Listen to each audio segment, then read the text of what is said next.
That heavy silence after a fight isn't peace. It's an emotional shutdown. You're in the same room, but a wall has gone up, a wall built not of words, but of the words you refuse to say. This is the silent treatment, and it's not just needing space. It's the active, painful withdrawal of communication to punish, to protect, or to scream without making a sound. You tell yourself, they should just know what they did, or talking will only make it worse.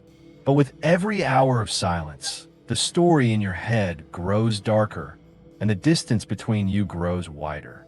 What starts as a moment of frustration solidifies into a cycle of resentment that can strangle even the strongest relationship. This isn't about who's right. It's about why you're stuck, and more importantly, how to break free. This cycle has two roles, a perfect, tragic dance between two fears. On one side, there's the withdrawer. You shut down because you feel flooded. Conflict isn't a discussion for you. It's a tsunami of emotions and words. Your silence is a seawall. You believe you're keeping the peace, but you're actually declaring a war of attrition on your connection. Your core fear is engulfment, losing yourself in the other person's demands. On the other side, there's the pursuer. Your partner's silence feels like a vacuum, sucking all the air out of the relationship. You push, you probe, you demand a response because the silence feels like abandonment. You believe you're fighting for the relationship, but you're unknowingly pouring gasoline on a fire that needs oxygen to die. Your core fear is abandonment, being left alone with your pain. You're not enemies. You are two people speaking different emotional languages, trapped in the same prison.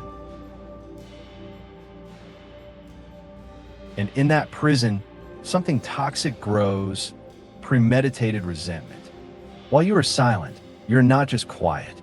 You are having a furious, one-sided conversation in your head.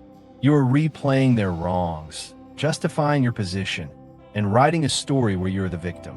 And they can't defend themselves because they aren't there. You are prosecuting them in an imaginary court where you're the judge, the jury, and the executioner. This is the true cost. The silent treatment isn't a pause. It's a destructive form of communication that teaches your partner to live without you. It trains them to swallow their own pain and to build walls as high as your own. The way out is not to magically communicate better. It's to follow a simple, structured protocol that creates safety for both of you. This is the reconnection protocol. Step 1, the timeout with a time in. This is the most important step. The withdrawer must learn to ask for a timeout before they shut down. But a timeout is useless without a time in. So the rule is, I'm feeling too flooded to talk right now.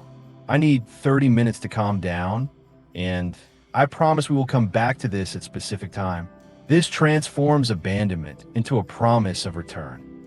Step 2, the 60-second reentry. When you come back, you don't jump into the problem. You first reconnect. Each person gets 60 seconds, without interruption, to answer this question. What was the feeling underneath my reaction? Was it hurt? Fear? Shame? You're not debating facts. You are sharing emotional states. This shifts the focus from you did this to I feel this. Step 3, the shared responsibility round. Finally, each person completes this sentence. One thing I can take responsibility for in this situation is, it doesn't matter how small. This single act breaks the cycle of blame and reminds you that you are on the same team against the problem, not on opposing teams against each other. This protocol isn't about winning an argument. It's about winning each other back. It's about replacing the silent treatment with a structured treatment for your silence. Imagine the next time tension arises. Instead of that familiar cold dread, you have a plan.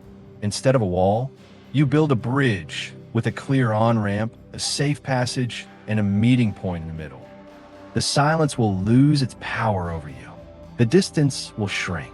You will no longer be prisoners in your own home, but architects of your connection. Your relationship doesn't have to be a silent war. It can be a shared shelter. The choice is no longer between speaking up and shutting down. The real choice is between repeating the old pattern and reaching for the protocol, between being right and being connected. The next time you feel the wall going up, remember, you hold the first brick in your hand. You can use it to build the wall higher, or you can lay it down as the first stone of a new bridge.